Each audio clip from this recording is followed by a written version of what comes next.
রবীন্দ্রনাথ ঠাকুরের অসংখ্য কবিতার পরতে পরতে লুকিয়ে ছিল প্রেম, বিরহ, ব্যাকুলতা, তার নিঃসঙ্গতার এক মহা উপাখ্যান। শুধু কি কবিতা, তার যে রয়েছে অসংখ্য গানের ভাণ্ডার। উৎসবে পার্বণে বদ্ধ দরজার ওপারে জানালা দিয়ে প্রত্যেকটা শব্দ যেন আমার আপনার কথাই বলে। নানা গোলমেলে স্মৃতি হাতড়ে বেড়ায়। গানের আধুনিকায়ন ঘটেছে এখন, বদল ঘটেছে গানের যন্ত্রপাতির ব্যবহারেও, কিন্তু তাঁর গানগুলি আজও টিকে আছে স্বমহিমায়। ভালোবেসে সখী নিভৃত যতনে আমার নামটি লিখো তোমারও মনেরও মন্দিরে। আমারও পরাণে যে গান বাজিছে তাহার তালটি শিখো তোমারও চরণ মঞ্জিরে। কিশোর রবীন্দ্রনাথের মনে প্রথম প্রেমের জোয়ার এনেছিল বম্বের এক মেয়ে। নাম তার নলিনী। না, নলিনী তার আসল নাম নয়, সেটা রবীন্দ্রনাথেরই দেওয়া। তবে তার আসল নাম কি, রবীন্দ্রনাথের সাথে তার পরিচয়ই বা হলো কিভাবে? যে নারীকে তিনি অমর করে রেখেছেন অনেকগুলো সাহিত্যকর্মে। অসম এই প্রেমের গল্প নিয়েই আমার আজকের নিবেদন। রবীন্দ্রনাথ যখন নলিনীর দেখা পান, তখন তিনি সবে 17 বছরে পা দেওয়া এক কিশোর। নলিনীর আসল নাম অন্নপূর্ণা তর্খদ বা আন্না। তিনি ছিলেন একজন মারাঠি, ডাক্তার আত্মারাম তর্খদের কন্যা। সমাজের উচ্চ শ্রেণীর পরিবারে জন্মেছিলেন তিনি, ফলে উচ্চ শ্রেণীর লোকদের সাথেই তার মেলামেশা। পরে তিনি অবশ্য প্রার্থনা সমাজ নামে এক আলাদা শ্রেণী তৈরি করেন এবং ভারতবর্ষের বহু অভিজাত পরিবারের লোকজন এই সমাজে যোগ দেন। রবীন্দ্রনাথের বড় ভাই সত্যেন্দ্রনাথ এই সমাজে যোগ দেন। তিনি ভারতীয়দের মধ্যে প্রথম সিভিল সার্ভিসে যোগদান করেন এবং আত্মারামের সঙ্গে তার বন্ধুত্ব ঘটে। অন্নপূর্ণা ইংরেজি শিক্ষায় শিক্ষিতা আধুনিক চিন্তার মেয়ে। তিনি সবে ব্রিটেন থেকে লেখাপড়া শেষ করে দেশে ফিরেছেন, আর রবীন্দ্রনাথও লেখাপড়ার জন্য ব্রিটেন যাবেন। সত্যেন্দ্রনাথ ভাবলেন অন্নপূর্ণার সাথে থাকলে রবীন্দ্রনাথ ইংরাজিতে দক্ষ হয়ে উঠবেন এবং ব্রিটেনে গিয়ে ভাষা আর সংস্কৃতির সাথে মানিয়ে নিতে পারবেন সহজেই। তাই 17 বছর বয়সী রবীন্দ্রনাথ 1878 সালে বাড়ি ছেড়ে বম্বেতে চলে এলেন। অন্নপূর্ণা ছিলেন রবীন্দ্রনাথের থেকে 3 বছরের বড়।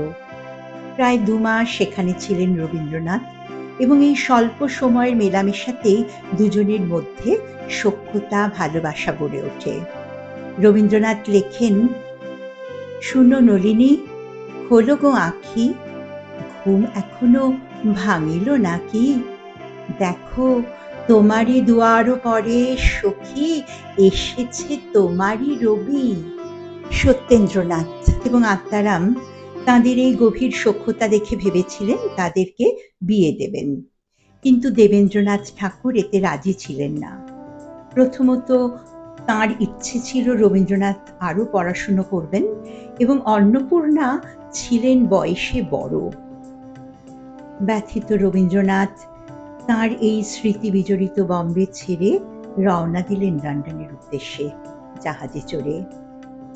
এর ঠিক 1 বছর পরে 1879 সালে আত্মারাম এবং অন্নপূর্ণা মহর্ষি দেবেন্দ্রনাথের সাথে দেখা করতে আসেন।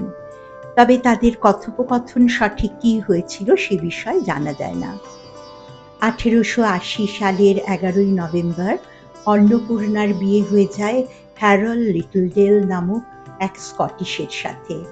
এরপর তিনি ইংল্যান্ডে চলে আসেন এবং এডিনবর্গে বসবাস শুরু করেন। তবে জানা যায় যে 1891 সালে মাত্র 33 বছর বয়সে তিনি মারা যান। তাকে নিয়ে রচিত সব কবিতাতেই নলিনীকে রূপায়িত করেছেন অত্যন্ত সযত্নে কবি। ফুটিয়ে তুলেছেন তাদের ভালোবাসা আর বিরহের নীরব গল্প। 1884 সালে নলিনী নামক এক গদ্য নাটক রচনা করেন তিনি। তার প্রতি ভালোবাসা অন্তরে রাখতেই হয়তো কবিগুরু এই নাটকটির উৎসর্গের পাতাটি ফাঁকাই রেখেছিলেন। অপরদিকে নলিনীও এই প্রেমকে স্মরণীয় করে রাখতে তার ভাইপোর নাম দেওয়ার জন্য অনুরোধ করেছিলেন রবীন্দ্রনাথ। নলিনীকে নিয়ে লেখা রবীন্দ্রনাথের গান শুনে নলিনী বলেছিলেন, রবীন্দ্রনাথ, তোমার গান শুনে মনে হচ্ছে যে আমার মৃত্যুশয্যার পাশে এই গান শোনানো হলে আমি আবার জীবন ফিরে পাব। কবি লিখেছিলেন, লীলাময়ী নলিনী, চপলিনী নলিনী, সুধালে আদর করে ভালো সে কি বাসে মোরে, কচি দুটি হাত দিয়ে ধরে গলা জড়াইয়ে হেসে হেসে একেবারে ঢলে পড়ে পাগলিনী। জীবনের শেষ সময়ে এসে রবীন্দ্রনাথ আবার নলিনীকেই স্মরণ করেছেন। তিনি একবার রবীন্দ্রনাথকে বলেছিলেন, তুমি তোমার মুখে কখনো দাঁড়ি রেখো না। ৮০ বছর বয়সে কবি লেখেন, সবাই জানে আমি তার কথা রাখিনি, কিন্তু তার কথা যে রাখা হয়নি সেটা দেখার জন্য সে আর বেঁচে নেই। নলিনী নামটা তার কাছে শুধু একজন মানুষ নয়, এক ধরনের স্মৃতি, প্রথম প্রেম আর তরুণ বয়সের আবেগের প্রতীক হয়ে গিয়েছিল। আজ তোমাদের শোনালাম কবির নলিনী আসলে কে। আশা করি তোমাদের সবার ভালো লাগলো। ভালো লাগলে তোমরা একটা লাইক করতে ভুলো না। পারলে সাবস্ক্রাইব করে নিও। সবাই খুব ভালো থেকো।